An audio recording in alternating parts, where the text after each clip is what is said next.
আমার পাড় ভাঙা এক নদী, আমি নৌকা হতাম যদি, ভাসতে ভাসতে যেতাম তোমার কাছে।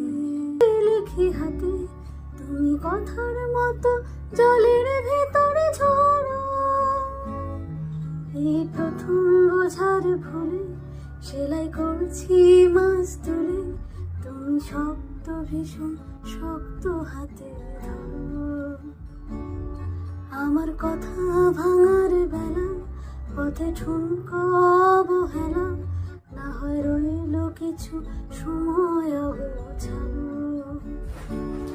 শুধু যাওয়ার বেলায় বলো আমায় বেশেও ছিলে ভালো, মেঘের দিব্যি দিয়ে পড়ছে বর্ষাকাল।